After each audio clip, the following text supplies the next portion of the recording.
పవన్ దెబ్బకి అధికార యంత్రాంగం కదలడం ప్రారంభించింది. దశాబ్దంగా అనాలేమో. ఒక్కసారి నా వీడియోలు ఫాలో అయ్యే వాళ్ళకి కొన్ని వందల సార్లు ప్రస్తావించి ఉంటా.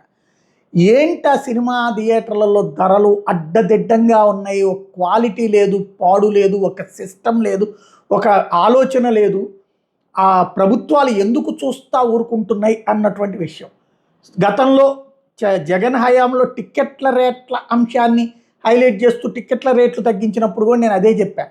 టిక్కెట్ల రేట్లదే ఉంది, అభిమానులు ఇష్టమైతే చూస్తారు, లేకపోతే మానేస్తారు. కానీ అక్కడ లోపల ధరలు మాత్రం అడ్డదిడ్డంగా ఉంటున్నాయి, దాని మీదను చూడండి అన్నటువంటి పాయింట్ ప్రధానంగా ప్రస్తావించి ఆ ప్రభుత్వం పట్టించుకోలేదు. ఇప్పుడు ఏదైతే హరిహర వీరమల్లు వస్తుండగా దెబ్బ కొట్టే ప్రయత్నం చేయటం, బంద్ అనేటటువంటి ప్రయత్నం చేయడం, దాని తర్వాత జరిగిన పరిణామాల మీద ఆగ్రహంతో పవన్ కళ్యాణ్ స్పందించడం, పవన్ అభిమానులు స్పందించడంతో కావచ్చు, లేదా పవన్ కళ్యాణే తాజాగా చేసినటువంటి ఇచ్చిన ఆదేశాలు, కందులు దుర్గేష్ కూడా ఇచ్చినటువంటి ఆదేశాల ఇంపాక్ట్ కావచ్చు, వరుసగా సినిమా థియేటర్లకు సంబంధించి యాక్షన్ అధికారులే తీసుకోవాలి, ప్రభుత్వమే తీసుకోవాలి, ప్రభుత్వ అధికార యంత్రాంగమే తీసుకోవాలి. అది సినిమాటోగ్రఫీ శాఖ తీసుకోవాలి, రెవెన్యూ శాఖ తీసుకోవాలి, అలాగే స్థానికంగా ఉన్నటువంటి మున్సిపల్ శాఖ తీసుకోవాలి, పారిశుద్ధ్యం ఇట్లాంటి అంశాలకు సంబంధించి, ఆహారానికి సంబంధించి సివిల్ సప్లైస్ శాఖ వీళ్ళు తీసుకోవాలి.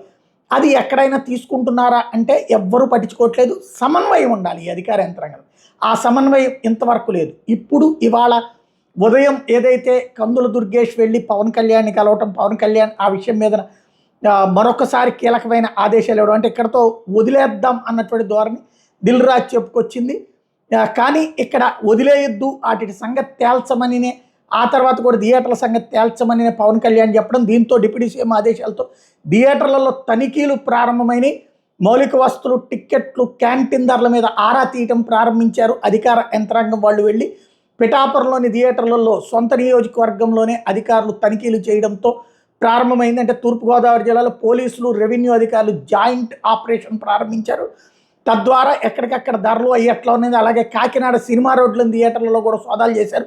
వాళ్ళకి సంబంధించినటువంటి వాళ్ళే ఉన్నటువంటి నేపథ్యంలో, అంటే రాజమండ్రిలో పలు సినిమా థియేటర్లు కూడా అధికారులు తనిఖీలు ప్రారంభించారు. ఓవరాల్గా పాత తూర్పుగోదావరి జిల్లా అనాలా, అక్కడ వీళ్ళ ప్రభావము గట్టిగానే ఉంటుంది. పవన్ కళ్యాణ్ చెప్పగానే అక్కడ ఉన్న ఎమ్మెల్యేలు వెంటనే స్పందించడం, అధికారులకు ఆదేశాలు జారీ చేయడంతో పరుగులు పెట్టిన అధికారులు ఇప్పుడు సోదాలు చేస్తున్నారు, విచారణ చేస్తున్నారు. అద్భుతమైన అంశం.